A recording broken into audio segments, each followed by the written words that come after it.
we have some fun videos to watch here. These are a couple of videos from Moosashi, and Phantom just sent me these, basically saying, what did bro say? Yeah, literally just said, doing some Genshin puzzles with a caveat. I don't know what that means. So yeah, let's see. I don't know. Apparently, Moosashi makes Genshin Impact puzzles hard because they're really not hard. So I'm going to make a very subjective statement. Okay. Genshin Impact puzzles are not all that difficult. I agree. Sure, once in a while. Actually, I was just about to say, Inazuma had the hardest puzzle so far. 100%.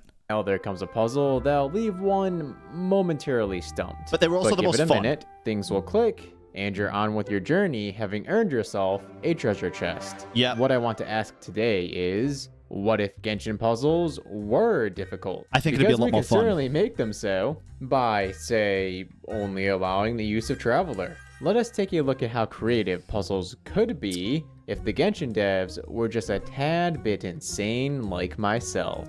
Surely, though, there's going to be somewhere you have to go to like a statue with a 7 to change element and stuff as well, which cannot be fun. Part 1. Right.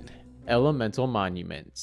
Slowly but surely, the Traveler is gaining access to all 7 elements. Even with them, some elemental monument puzzles aren't as simple as they may first appear. Rinku, three lives total, not per element for the Nuzlocke. Elemental monument puzzles aren't as simple as they may first appear. Okay. Take these Electro ones on the west cliffs of Watasumi Island. There are 4 of them on timers, and the Traveler's Electro skill has an absurdly long cooldown. Yeah, it does. If one It's a tries very to long use skill cooldown. to activate each, the first will deactivate long before the final monument is reached. Okay then, just toss in Elemental Burst. No, that's not going to work. It doesn't actually hit anything, I don't think, even if you touch it. Yeah. Except Burst can only trigger monuments upon activation, because striking objects does not trigger follow-up lightning attacks. Tough, dude. How do we solve it? Animal. We'll need all of this. Sacrificial Sword, enemies, 3 uses of Elemental Skill, and Elemental Burst. We begin by... Okay. This is not if Genshin puzzles were hard. This is if you are a sadist or masochist. Whichever one it is, I get confused. luring a nearby Nobushi to our first monument. Okay. No shot. Brother. Are you out of your damn mind?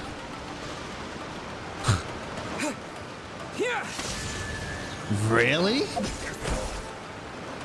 Lightning flash! He reset the skill on the same hit. Okay. Wow.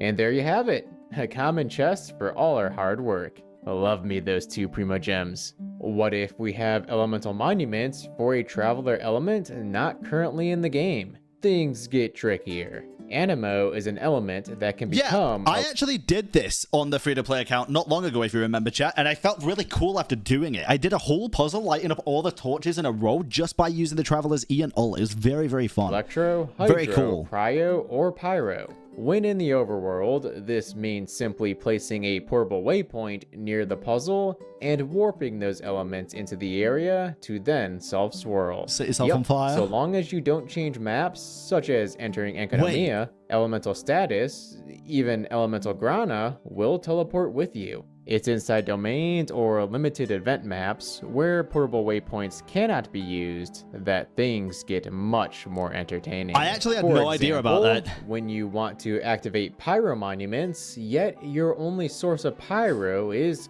clear on the other side of the domain through multiple teleport doors. And you have to carry Pyro status the entire way, using shrubs and grass along the way to refresh its duration. But you accidentally mess up by activating the wrong monuments, and the only way to reset them is to activate them all, forcing the puzzle to reset, and because, haha, you got the order wrong. Except the last one you hit stays active, and like, what the heck? So now you have to do it all again, but make sure the correct first monument is actually the last monument you activate in a failed attempt. All because domain progress is saved, and so it takes you almost 2 hours to solve a silly elemental monument puzzle. All for a single exquisite chest. Okay, so I'm genuinely concerned. Is he okay? No. Okay, just so we're on the same page.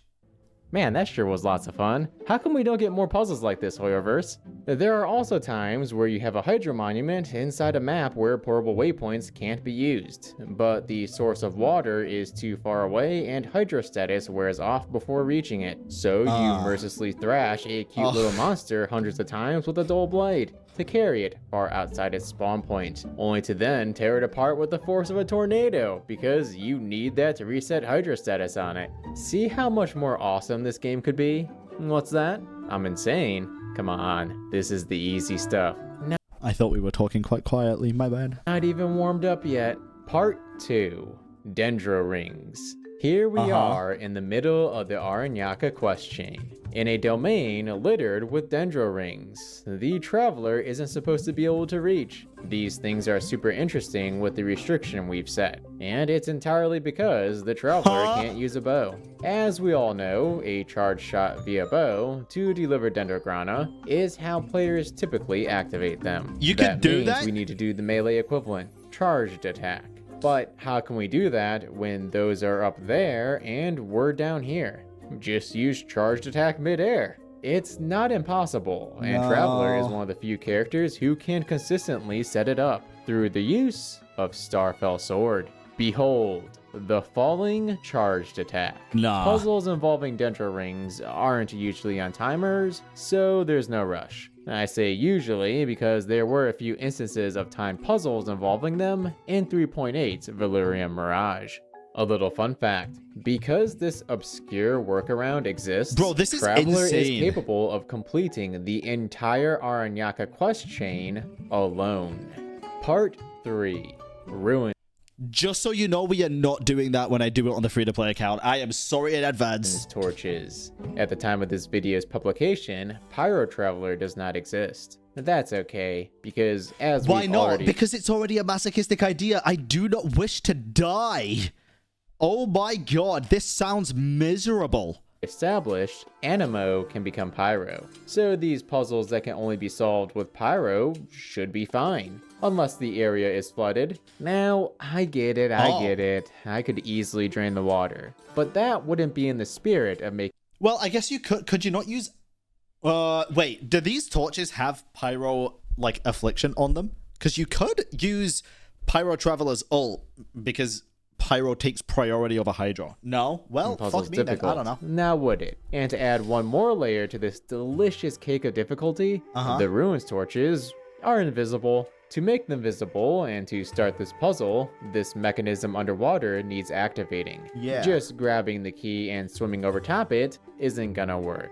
And diving, not gonna cut it either. We need to reach deeper. Traveler, take one for the team. Die. The team with just you. You have to die to go deeper. Oh my god, you actually do. That's insane! Bro just got nah-hitted for the plot. By plunge attacking into water with virtually no stamina, the game will hold the character low in the water, and they'll sink even lower. This is just enough to reach the depth needed to activate the device. Grabbing the key suffers from the same problem. But that's nothing a little Starfell Sword magic can't fix. Huh? It's on his head. Is it always going on his head? They're visible. On to lighting them.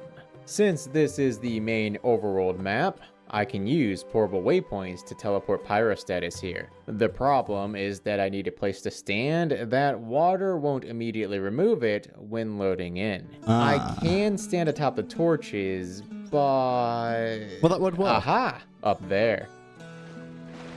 Wait, but why? The torches would work better, no? Huh? How? Oh, the item. I forgot that existed.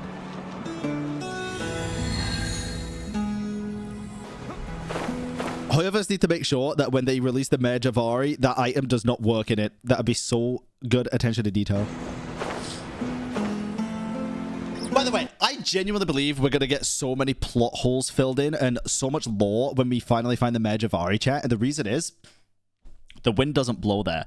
The reason I say this, I genuinely think it's going to be in Venti's Story Quest Part 2. And hear me out here, because I've said this before, but I truly, truly believe it. The Mare Javari being the only place in Tevat where the wind doesn't blow there the wind is also memories. Venti can get memories from the wind, right? Where the wind blows, blah, blah, blah. So this place probably has a ton of secrets that never leave it.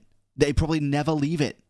All of the secrets of Teyvat could be in that one fucking place, dude. Or maybe not all the secrets, but some very important things could be in the Mage of Ari, and even Venti doesn't know about it because the wind doesn't blow there. The secrets can never leave. My reward for all this hard work? Draining the water. How ironic. All the effort to avoid animal characters would work. I guess wind and animal were different. Going towards draining the water. Hopefully, you've learned something about the game's mechanics. That's crazy, fandom. They're unfortunately mechanics the devs never utilize. But hey, if you find yourself bored with the extreme casualness of the game, maybe you'd fancy implementing Venti was there. Venti being there doesn't mean he knows everything that happens there, though. Challenge of your own. And if you thought this video was the height of insanity, well, no, actually. It gets better, like clearing puzzle-heavy domains using only the Traveler, jumping, and normal attacks. That's right, no elements. Or clearing archery training in the second act of Inazuma's Archon quest using only Geo-Traveler. Now that is the height of insanity. If you're interested in either, they're on screen now. Do make sure to... Bro had to have got rid of the lightning first, right? Because ain't no way. Ain't no shot. Subscribe for more shenanigans, and feel free to follow me on Twitter at MusashiDen. This is Moosashi, signing off. Bro is literally insane. We might have found Genshin's most insane player. There is also one more video from this guy, Moosashi, called Climbing Urban Soul. Sure. Exploring the heart of Genshin. Urban Soul, the giant tree that records Teyvat's history. Yeah. It's a place we see only a few times in cutscenes during the Sumeru Archon quest. Geo-Traveler, huh? And while there are 2 instances where you can control Traveler, you can't do anything except walk. That is, true. Until now. My word, this place is beautiful. Did bro glitch into the Urban Soul? I always wanted to explore here. Genshin keeps putting all these cool places into cutscenes, never letting the player look around. Honestly, For true. a game that's supposed to be about exploration, it's certainly an odd choice. Anywho, let's get to exploring that tree. Better explore it now before Dottore burns it. It's not a climbable surface. That means we'll have to do this the old-fashioned way with Geo-Traveler and Kuching. Man, am I ever so glad they decided to just hand out free Kuchings in that 5.0 patch. Now all my accounts have her. Well, except that one. There doesn't appear to be anything inside Urban Soul. It's a hollow tree with a big open space inside. Wow. A really bright big open space. What the hell?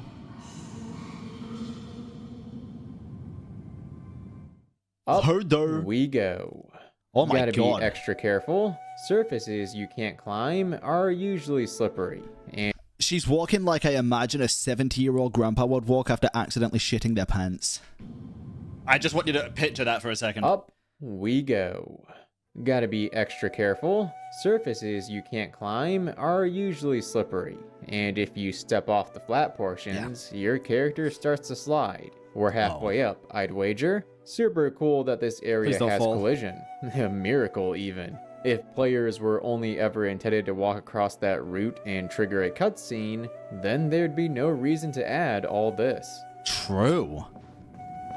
Dude, this is so Elden Ring coded. My God.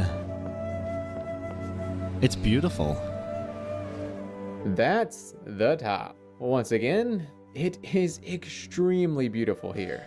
Okay, but this is also an 8-minute video, so what else is there to say? Very unlike anywhere else.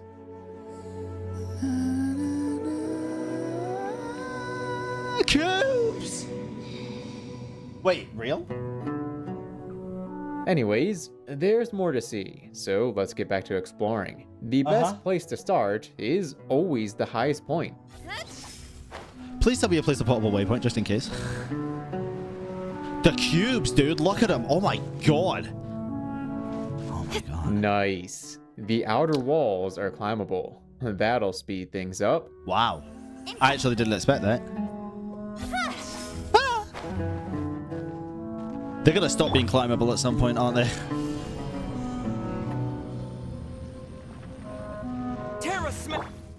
Don't blink. Hey. Huh. No way. That's 1/6 Skybox. Don't think you get to see this at all in any of the cutscenes. What a shame. Seems they put a lot of effort into designing it. All right. It'll be back. Is this the highest point? Dotori's burning is coming. No, but it'll work. I want to God. reach those floating red cubes. You could get on the cube?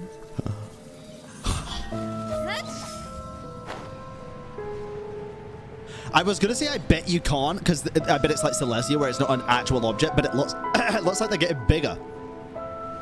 Dude. Oh no. I bet they're not. Please tell me I have stamina food. Of course not. This is what I get for getting distracted by the pretty tree. Yeah. Oh, they look so sick, dude. I bet they're not tangible though. I bet you fall through them. Oh, there's no shot you actually did that though. That's so sad. God, look how cool they are, man. Right idea. Wrong time. Rip Kuching. Have an egg and get back on your now broken legs. Nice. We have to climb all the way back up. And you, Kuching, Oh, are pivotal I guess you probably can't use a portable waypoint here, to that huh? task. Damn. Bro is dedicated. Dude, they look so sick. I want to touch it. Look at how the cubes spawn in from over there. They drift over this way, growing larger as they do. Let's see if we can reach one. I very much expect it to have no collision. I also very much expect it to not have any texture on the inside. Yeah, there's no shot. You just go through it, invisible right? when looking out from within, as most objects in Genshin are like that. I very much did not expect it to be the coolest thing ever in this game. Now that is awesome. You know why? Because we're inside the cube. This is Teyvat's fake sky. That's pretty sick, dude. That's pretty sick. Wow. Rip. Kuching died again. Jesus. We've seen the tree. We've seen the skybox. We've seen the red cubes. All that's... So are we thinking as well that... We've seen the sky... This is probably the real sky of Teyvat? Thoughts? Like there is no fake sky where Irminsul is or something? I don't know, because why would this be a skybox that we've never seen before and it's very red? And if we remember what Sitlali said, red, the color of danger, red is approaching, whatever. And then we saw the fake sky with the red squares and stuff. This could just be the real sky. Skybox, we've seen the red cubes. All that's left is to try to reach the highest point. Hey. This is very interesting, actually. Wow. It's a lot cooler than I expected. I just gotta say, though, this guy is insane for this. Farther. Wow. That's terrifying. I thought I got teleported away again. Like what happened when I was exploring the Pyro Archon cutscene. That said, I've been exploring for well over 30 minutes. Safe to say, there's no hitting teleport countdown this time. So, there are teleport barriers. Probably the boundary box for the place. Suppose we... But if there were boundary boxes and you went outside those, it should not teleport you back there, right? It should teleport you to Mondstadt. We won't be getting up top. Unless... Or does it work different inside domains? Uh-oh. She's dead again. She's dead again! Right? Oh. Yeah, this one's gonna be a doozy. Yeah. Wanderer. Okay, well. I should probably let go here and reset. There's no land beneath me, and I don't know how much stamina I have left, so I should glide back to... Why does it turn the UI on? I get it's for like cinematic purposes, but just looks like it might be easy, but all the walls are slanted outwards. Yeah. And the teleport barrier is right there. Oh, damn. Incoming. No UI in the domain, I don't think. Brother, what? It's not even his choice? I thought it was just being a masochist again. I'll keep it a buck. I hit the button just as it broke, but she didn't teleport. the lengths this stupid convex wall is making me go. Do you see what I'm doing? I'm climbing the wall from inside the wall. This is painstakingly precise in both placements of Starfell Sword and teleports. And if I step too far inward after landing, I'll get pushed to the outside of the wall and have to start from the bottom. Doesn't matter anyways, because I can't get a good placement on the next piece of land. But you can see by how far up I am, just how long I had to put up with this. Wow. You are insane. Don't blink. It might be a problem that I never give up. After nearly 90 minutes, I found an alternate path up. Also difficult, but hey, we got there. Victory, no matter the cost. Right? The highest point. Nah, he's gonna turn around and see another high point, I guarantee it. Was fun. Anyways, that's Irminsul. That'd be so Glad funny. I got to explore it after all this time, and I hope you've enjoyed doing so. Can I keep it about, dude? There's one thing that I regret about not joining Genshin Impact sooner, and it's not even like the missed events and stuff, honestly. It's really not. It's the fact that I never got these wings. I think these are some of the coolest wings in the whole game, dude. Irminsul. Glad I got to explore it after all this time, and I hope you've enjoyed doing so vicariously through this video. If you did, then do make sure to subscribe for more exploration and shenanigans. And follow me on Twitter at Moosashi for more. That was a very cool video. Let's go do it on the free-to-play Nuzlocke account. I'm kidding. That was sick, dude. That was a very fun video, actually. I liked that a lot.